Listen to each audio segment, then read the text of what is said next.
What can we learn from the Undercover Billionaire? We have Glenn Stearns right here on the Leadership Voice.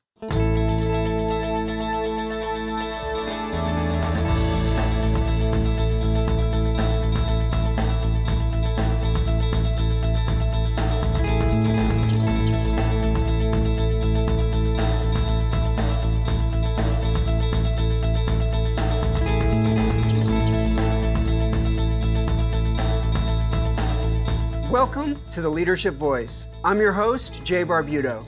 Joining us today is a very special guest, Glenn Stearns, CEO of Kind Lending and star of the Discovery Channel's show, Undercover Billionaire. But let's start things off with today's quote of the day. Today's quote comes from Dr. Travis Bradberry, author of Emotional Intelligence 2.0. Grit is that extra something that separates the most successful people from the rest. It's the passion, perseverance, and stamina that we must channel in order to stick with our dreams until they become a reality. I am so excited to introduce today's guest, Glenn Stearns. From underdog to undercover billionaire, Glenn Stearns began with the deck stacked against him with alcoholic parents, failing the fourth grade and fathering a child at 14. Through grit and determination, he rose to become an industry leader in the mortgage world, growing his namesake company to be the #1 mortgage lending company in the country.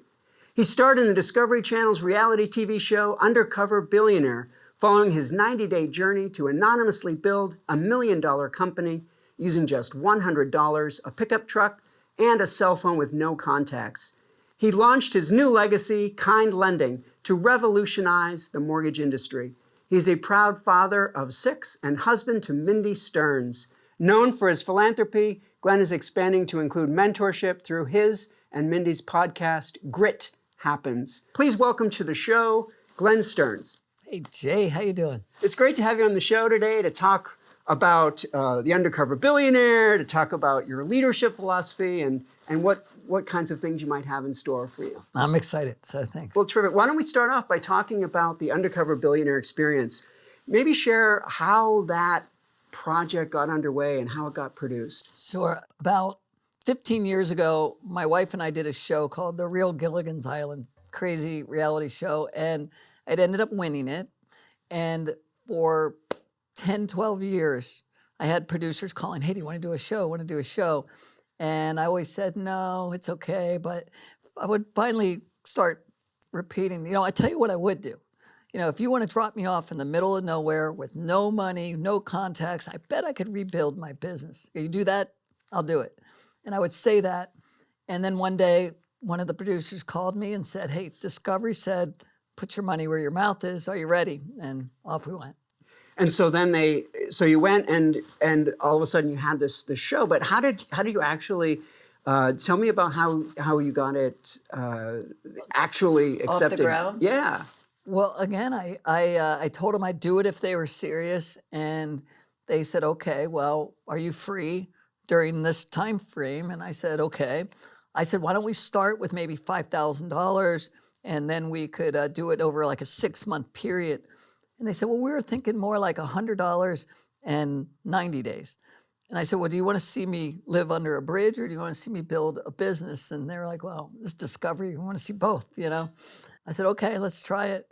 We were on our boat in Florida, and the next thing you know, they show up, 20 people with cameras and, the whole works, and said, it's time. So they videoed a little bit of us down having some good times with all my stuff, and then quickly it was all taken away, and off we went. And when did you find out it was going to be Erie, Pennsylvania?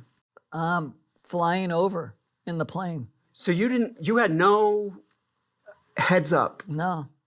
And it was interesting because I was down in Florida. I was with a buddy of mine, John Elway, the quarterback, and they interviewed him down there, and they said, hey, John, wouldn't you want to restart, do it all over again? And John said, absolutely not.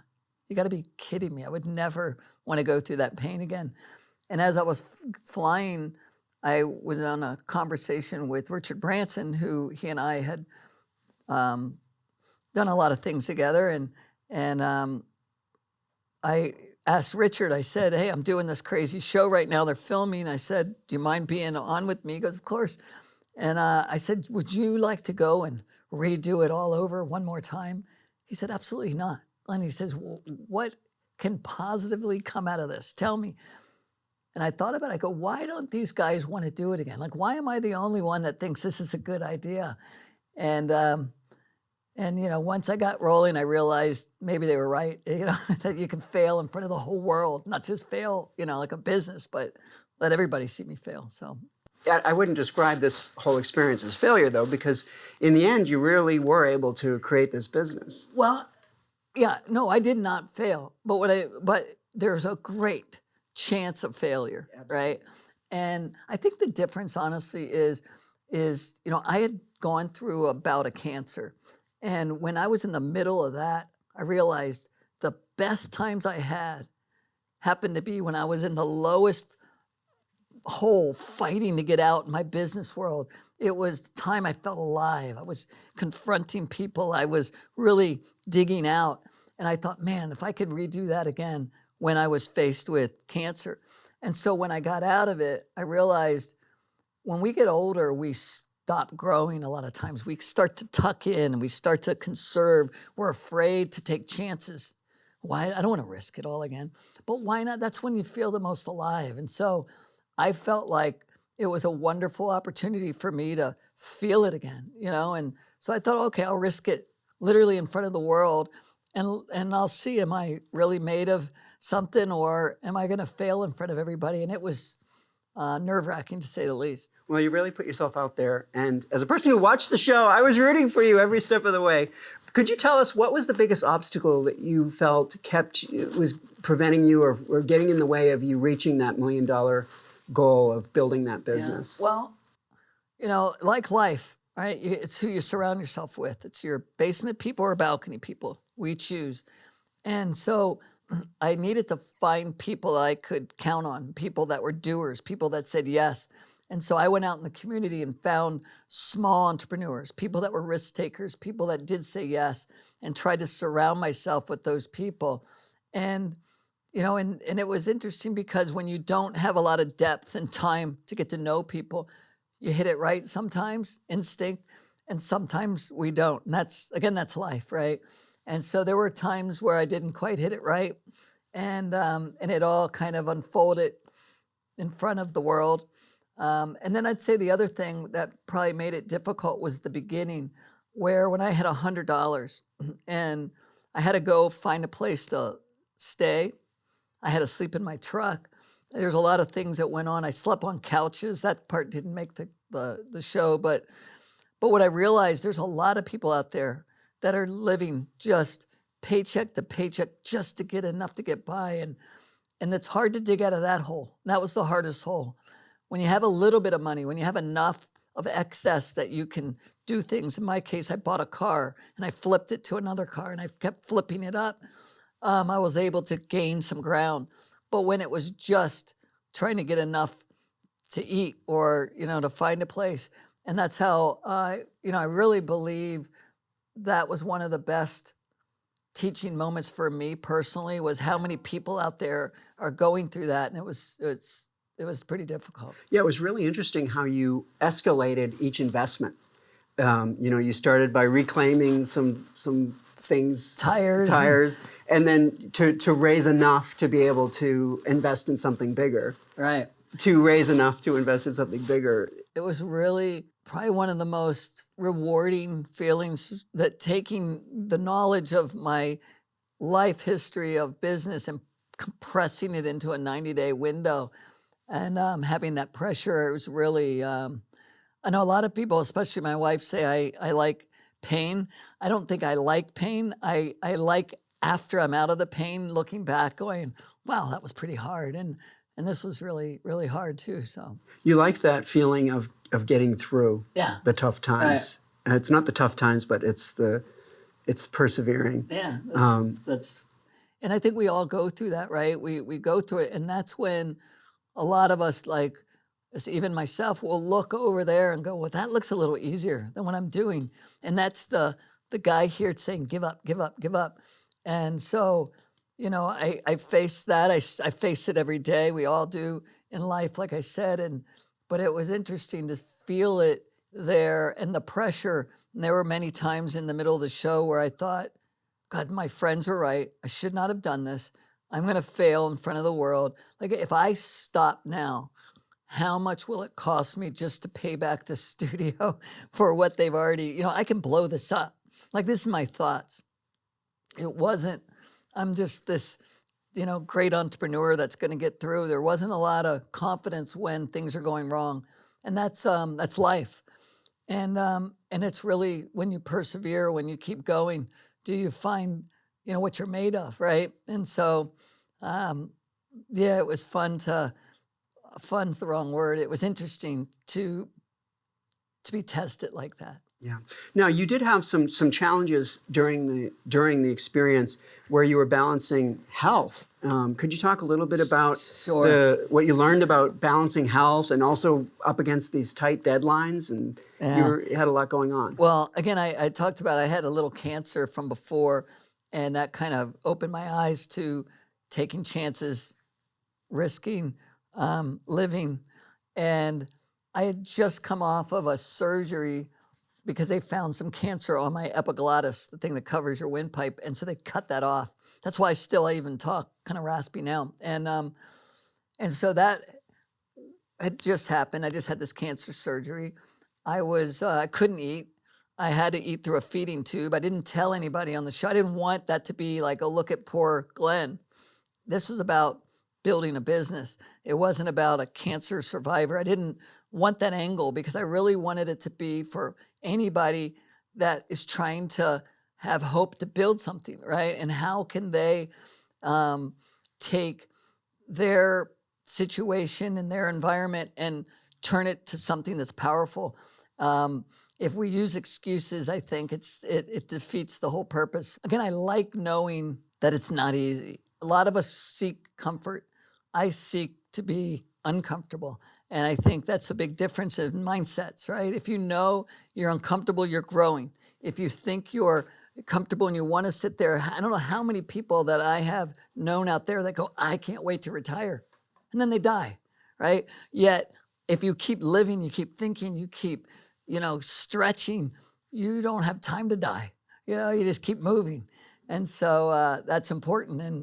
So it was interesting to stay active. So a lot of people are watching the show. I think it's doing really well on Hulu this week, especially. So what do you hope viewers will take away from watching this show? What do you hope that they learn when they watch this experience? I hope people, and actually what I did not know, I did go through the cancer. I had my children see Dad sick.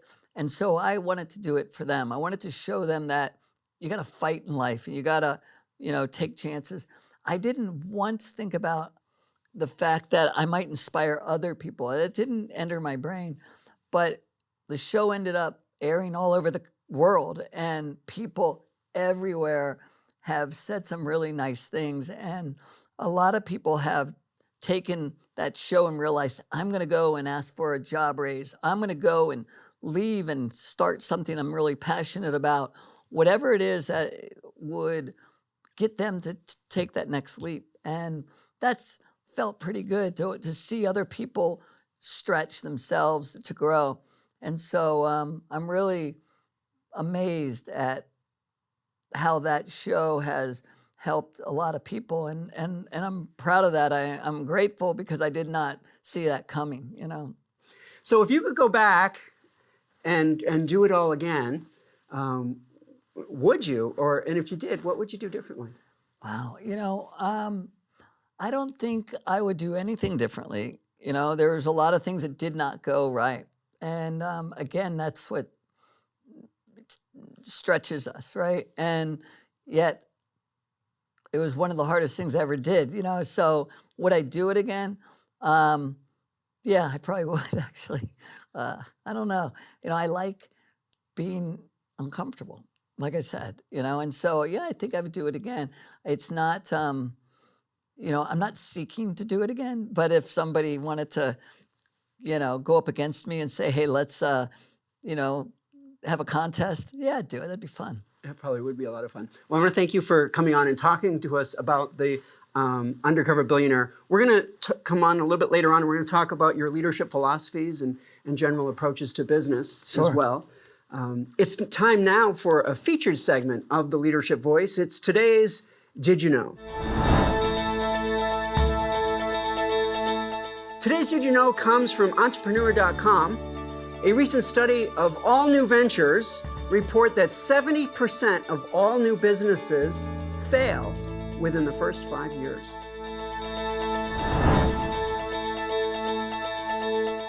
It's now time for our Leadership Countdown. Today's countdown comes from Forbes.com. We bring you the 6 defining personality traits found among successful entrepreneurs. Number 6, they have an eagerness to learn. Number 5, they have an easygoing attitude. Number 4, they're motivated self-starters. Number 3, they possess extraordinary levels of creativity. Number 2, they have a deep passion for their business. And the number 1 personality trait of successful entrepreneurs, they have a robust work ethic. Stick around, we'll be talking leadership with Glenn Stearns.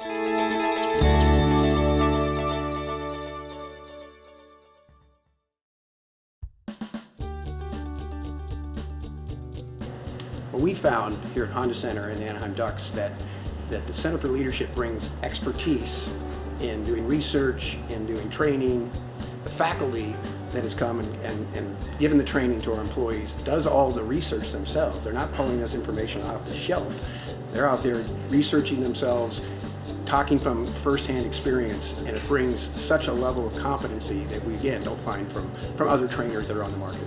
Well, simply put, is what really differentiates and distinguishes Fullerton and the Center for Leadership, really is your expertise. You guys are able to create customized content for our business based on true research. The faculty from Cal State Fullerton, obviously they're professors of their field. They have deep knowledge and research, but also, aside from the theory, they really bring in some practical examples, and they bring in a lot of interactive activities. The Bringing Learning to Work initiative is our way of meeting the needs of Orange County businesses and communities. When our clients ask the Center for Leadership to come to bring learning to work, the clients know that they're getting cutting-edge information, the latest thinking in the field, but they're also getting world-class training. Welcome back to the Leadership Voice. Thanks, Glenn, for coming back. We're going to talk a little bit more about your leadership philosophies. Okay. So let's start with, in your experience, what do you see as the keys to success? Well, I'd say probably the first thing is who you surround yourself with. And what I noticed kind of growing up were the people, the icons of our Orange County were people that really had a strong team around them. And so I've began realizing pretty young, like I said, that you're a reflection of the people around you. And what I've learned is, I'm pretty good at certain things and I'm terrible at other things. So finding other people that can fill in those gaps, that can strengthen you, is what it really is all about. And the team, I'd say, is probably one of the most important things. It takes humility, though, to do that, doesn't it? I guess. I mean, look, nobody knows it all, and if you're not able to admit that, then I think you're at a disadvantage because you don't know where your blind spots are. You don't have people that can strengthen you. And there are a lot of people that I've noticed in business that are, maybe they're insecure. I don't know why, but they don't want to admit their faults. I lead with my faults. I think it's a great way to break down, any walls there are with other people, because it's about getting into someone's heart. You need to have loyalty. You need to have people that care. And you don't get that by being the big, everybody thinks you're perfect, because everybody knows no one's perfect, right? And so it's important to really bond with people so they'll go through the fires with you. So surrounding yourself with people with good people, and then activating those good people around you, that's been a real key to success. It's been one, obviously having integrity, keeping your word, and honoring those that do hard work. Those things are also extremely important as well, but you need that great team. It's very important. Okay, terrific. So let's talk about your own leadership philosophy. How would you describe your own leadership style? Well, I think it's more of a kind of a servant leadership style, right? Like I feel I work for the people that put in all that hard work and time into the company. And I've always felt that it's better to empower others, to have them feel they're part of the growth and the solution and the prosperity of the business.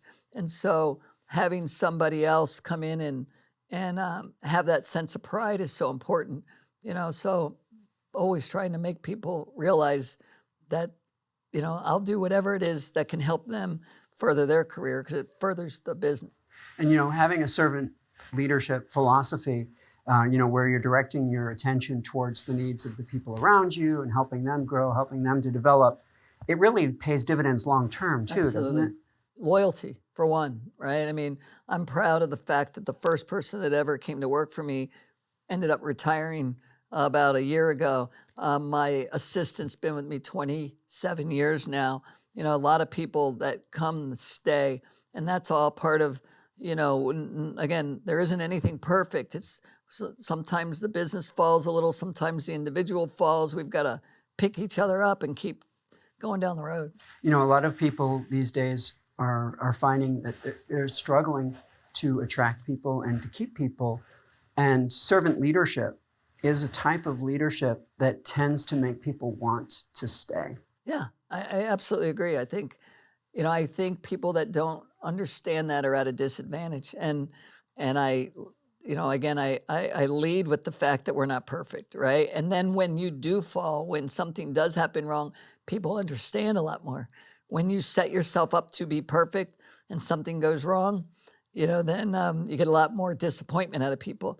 When you set yourself up to be human, people realize, when someone makes a mistake, I said, I probably would have made the same mistake. Come on, get up, let's go. So with servant leadership being your philosophy, has it always been the case, or did your leadership evolve? It absolutely evolved. I don't know that I knew what my leadership style was before. When you come in and you're a new entrepreneur, you're trying to find your who you are. And I made a lot of mistakes in the beginning. I tried to be somebody else.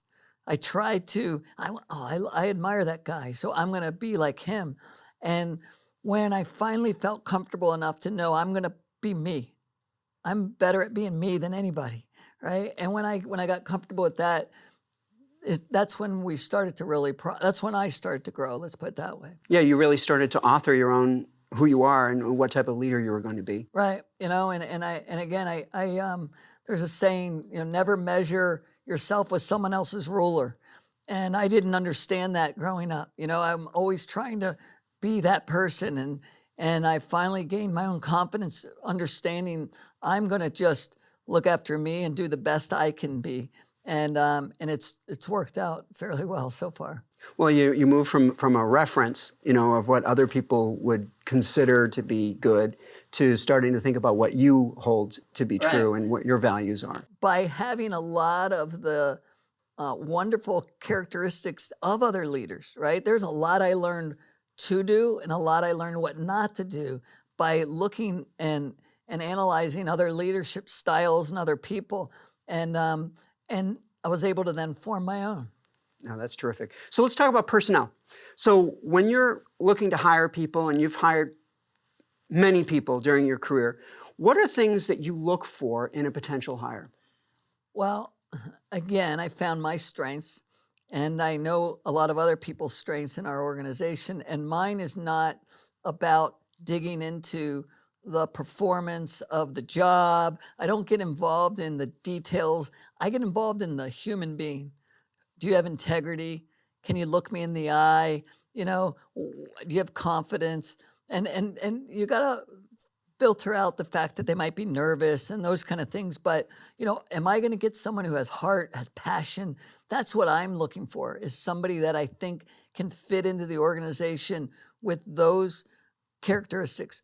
Then I have a lot of my other leaders in the organization go and say, are they a great underwriter, or are they a great, executive when it comes to accounting or whatever it happens to be.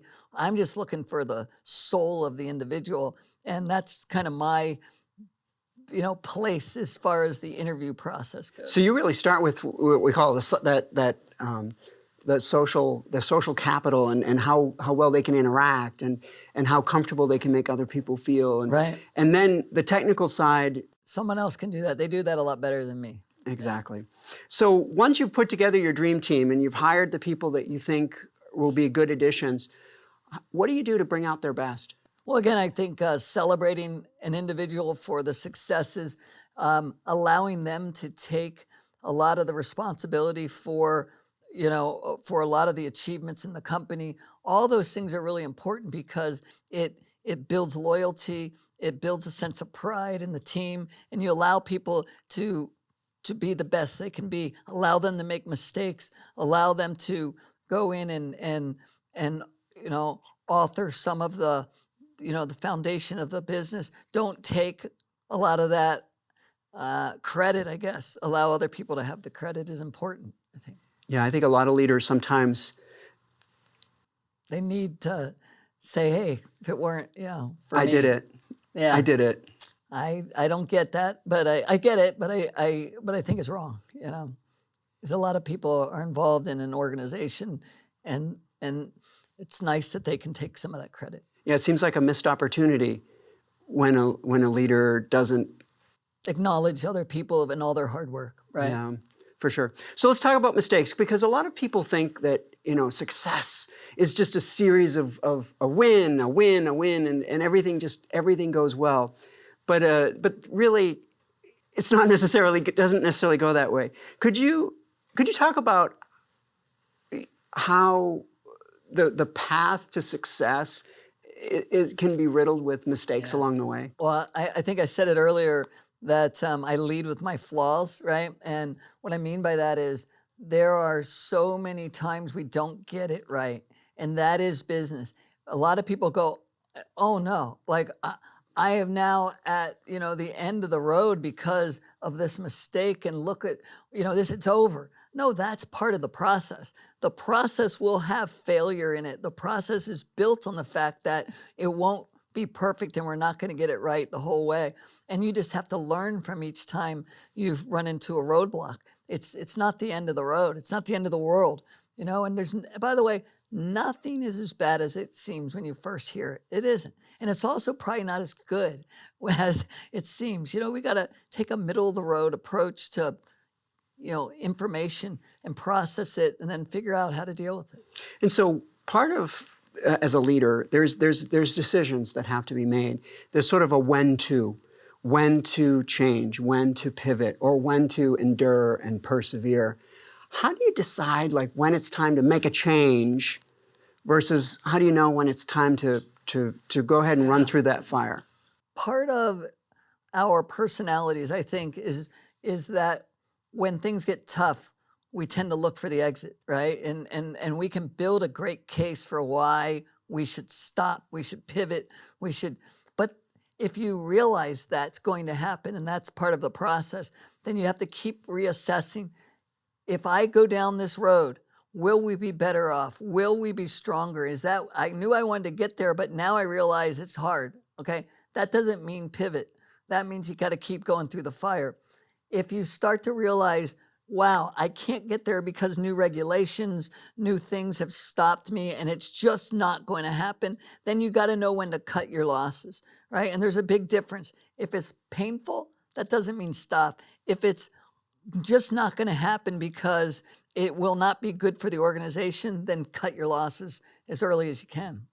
When you talk to other entrepreneurs, I'm sure you have great opportunities to do that. And I know you're moving towards providing mentoring opportunities for young entrepreneurs.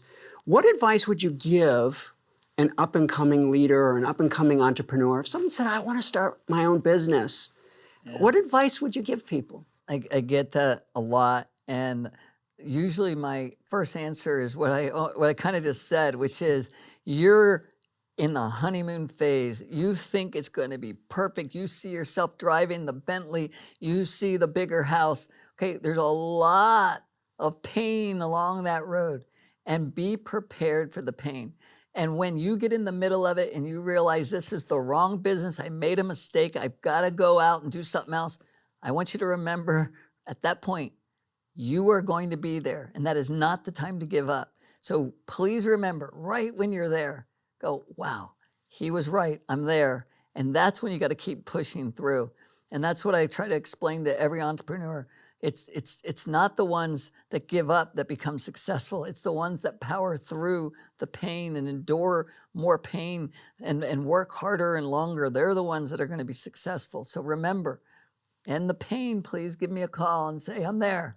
You know? And so part of your message is that they're going to reach a point at some point in that journey. Every single entrepreneur I know goes to a place where they think it's over. And then they have to decide, are they going to find their exit or are they going to find a way? That's right. Every single one. Well, terrific. Glenn, thank you for sharing your leadership philosophies with us today. And we're going to come back and talk a little bit more about your future as well. Wonderful. It's now time for our leadership example. Today's leadership example comes from pitchbook.com. A unicorn company is a privately held company that is valued greater than $1 billion. Today, we bring you the top 10 new unicorn companies in the United States.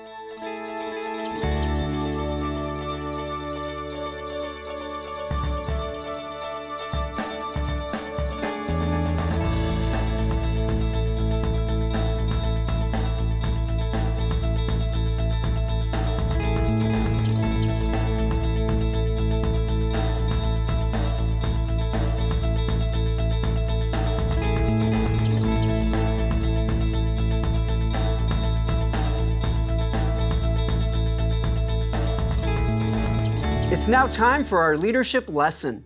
Today, I will be talking about the 3 keys to becoming an extraordinary leader. I'm Dr. Jay Barbuto, and here is today's leadership lesson. In my role at the Center for Leadership and as a professor that specializes in leadership, I often have scholars, professors, executives, and entrepreneurs asking me for quick tips on becoming an extraordinary leader. Well, there is no surefire, quick fix, easy answer to becoming a great leader. I can tell you that there are some things you can do to stand in, to stand up, and to stand out. So I bring you the 3 keys to becoming an extraordinary leader. There are 3 things that if you can imagine these, embrace these, and eventually master these, you too can reach your leadership potential. The first thing you must do, if you want to be amazing, is to always do your best. I know at first glance that may seem rather simple, but I'm not talking about trying your best. I'm talking about doing your best. The world is a mediocre place, and the vast majority of people are operating at about 60 to 80% of their full potential. Only when you do your very best will you reach your full potential. And until you commit to always doing your best, you may never know just how great you can be. The second thing you must do if you want to be great is to learn to squint with your ears. You heard me right. Squint with your ears.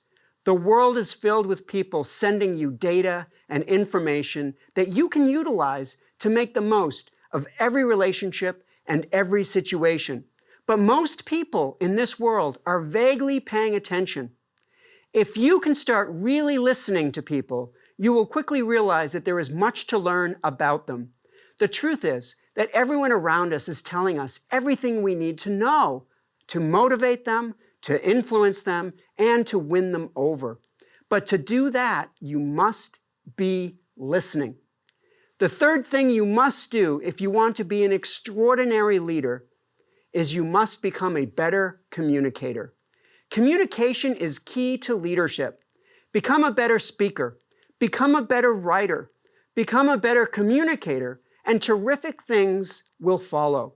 Most leadership potential and leadership assessment come from an evaluation of a person's communication skills. If you can commit yourself to improving your communication skills, you will see a positive trajectory for your leadership and your career. So be extraordinary. If you can master these three things, you can be an amazing leader.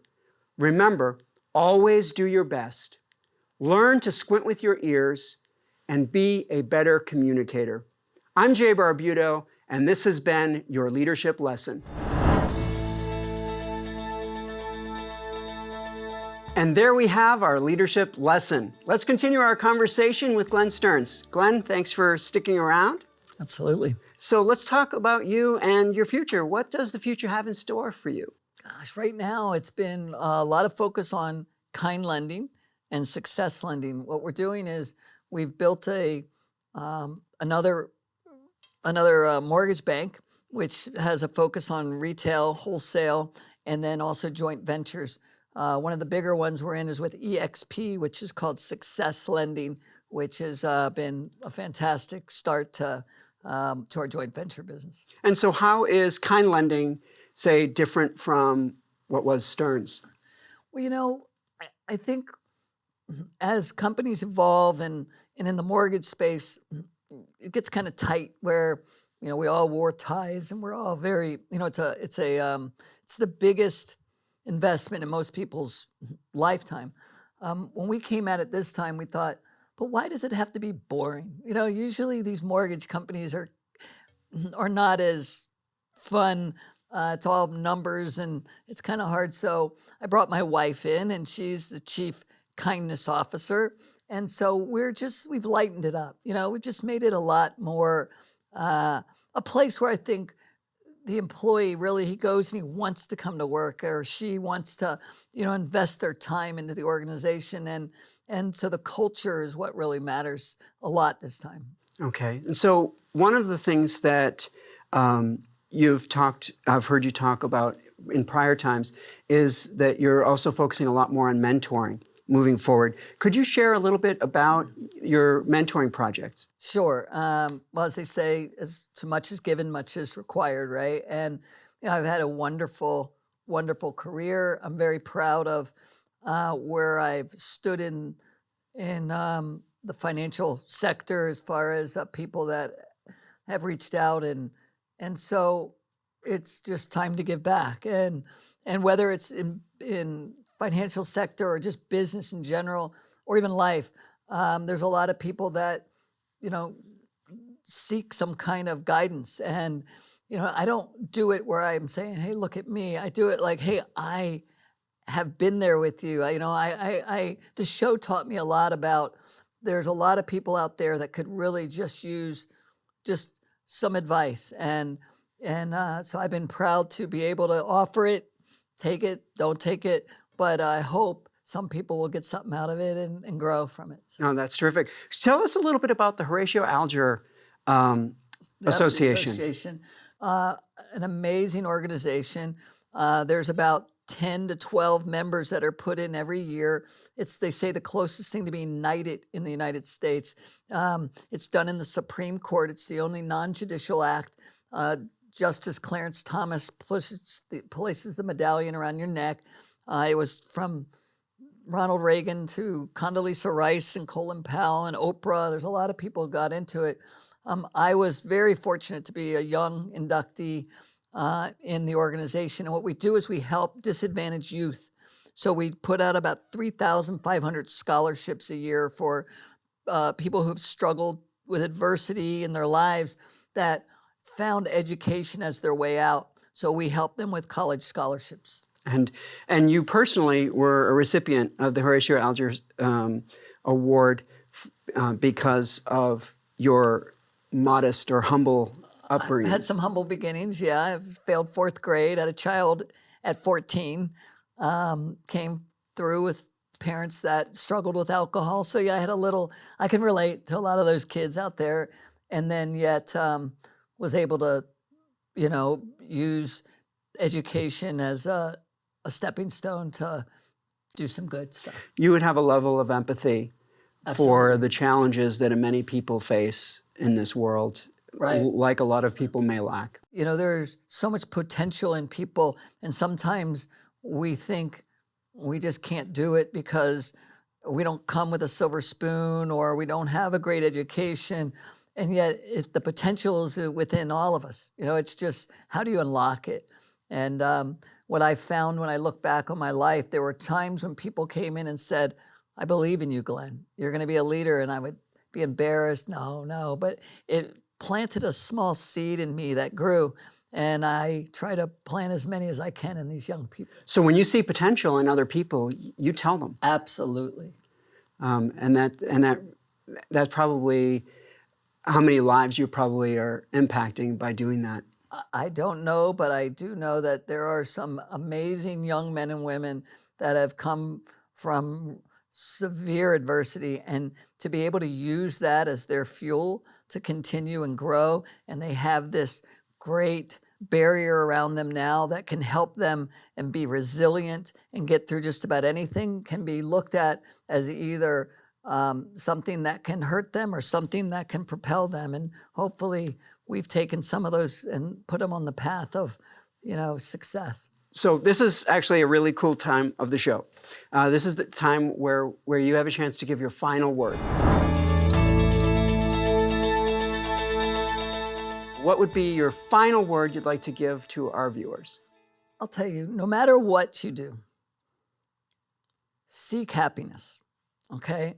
And what I mean by that is, whether it's in your career, whether it's with your family, at the end of the day, when we're given our last breaths, we're going to look back on our lives and just, were you fulfilled? Did you feel happiness? And I want to make sure that at least with my life, that I look and I say, okay, I lived an amazing, wonderful life that I have no regrets on. And that doesn't mean I have no failures. Okay, failure is part of life. I am happy to lay there and understand that life is about, taking chances. And so I hope people out there will understand that they need to continue to go for it. They need to make their mistakes. They need to surround themselves with very good people and have integrity and be able to understand that life is not perfect. It's what we do with life when things come at us, and that we should leave with a smile. And that's what's important, I think, is where I hope people will be able to take something and learn from that. Well, that's a great way to sort of end our conversation. And there you have our final word. Thank you, Glenn, for joining us on today's show. If you have a question or need advice, connect with us here by email, leadership@fullerton.edu, or by Twitter @CSUF_leadership. Well, that about does it for today's show. Thank you to our featured guest, Glenn Stearns. You are a true titan of business. Join us each episode with Leadership Voice, where your leadership development is our purpose. I'm Jay Barbuto, and on behalf of the Center for Leadership at Cal State Fullerton, we'll see you next time right here on the Leadership Voice.